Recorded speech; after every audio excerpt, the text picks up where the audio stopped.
వైఎస్ఆర్ పాదయాత్ర చేసినప్పుడు ఉన్న పరిస్థితులే రాష్ట్రంలో ఉన్నాయంటున్నారు అంబటి రాంబాబు. షర్మిలమ్మ గారు మరో ప్రజా ప్రస్థానం వారం రోజుల క్రితం గుంటూరు జిల్లాలో ప్రవేశించి మాచర్ల అలాగే గురజాల నియోజకవర్గాలు పూర్తి చేసుకుని ఈరోజు సత్తెనపల్లి నియోజకవర్గంలో ప్రవేశించింది.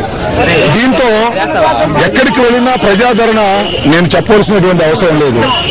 ఆ రోజు రాజశేఖర రెడ్డి గారికి ఏ విధమైన ప్రజాదరణ ఉన్నదో, జగనన్న ఓదార్పు యాత్రలో ఏ విధమైన ప్రజాదరణ ఉన్నదో అంతకన్నా మించినటువంటి ప్రజాదరణ ఇవాళ కనిపిస్తున్నది.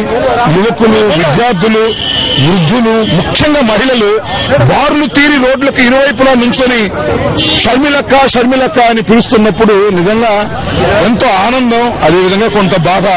అయ్యో జగన్ ఇంకా జైల్లో ఉండిపోయాడనేది. అన్ని చోట్ల అడుగుతున్నది ఒకటే, షర్మిలమ్మన అమ్మ జగన్ ఎప్పుడు బయటకు వస్తాడు, ఎప్పుడు బయటకు తీసుకొస్తాడనే మాట మాట్లాడుతా ఉన్నారు. నాకు తెలిసి ఈ పల్నాడు గడ్డ మీద అపూర్వమైనటువంటి స్వాగతం ఆమెకు లభించింది. ఇంకా ముందు ఇంకా పెరిగేటటువంటి అవకాశం ఉన్నది.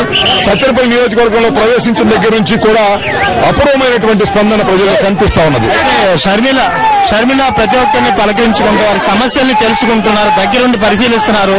ఆ తీరు మీకు ఏమనిపిస్తుంది? ఎందుకంటే నాడు వైఎస్తో మీరు పాదయాత్ర నడిచారు, ఇప్పుడు షర్మిలతో నడుస్తున్నారు. రెండింటి కంపారిజన్. షర్మిలమ్మ ఈ రోజు ప్రజా ప్రస్థానంలో వెళుతున్నప్పుడు ప్రతి చోట ముఖ్యంగా రైతులు వారి పంటల గురించి, వారు పండించిన పంటలకు గిట్టుబాటు ధర రానటువంటి పరిస్థితిని వారు వివరిస్తున్నప్పుడు ఆమె ఎంతో బాధపడతా ఉన్నది.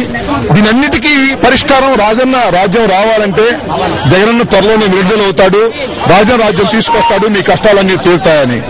ఆ రోజున రాజశేఖర రెడ్డి గారు కూడా మరో ప్రజా ప్రస్థానాన్ని ప్రారంభించి 1600 కిలోమీటర్ల పైచులకు నడిచినప్పుడు కూడా ఇదే రకమైనటువంటి పరిస్థితి, వర్షాభావ పరిస్థితి, డ్రాట్ పరిస్థితి, పంటలు పండినటువంటి పరిస్థితి, పండించిన రైతుకు గిట్టుబాటు ధర లేక విలువలాడిపోయినటువంటి పరిస్థితి.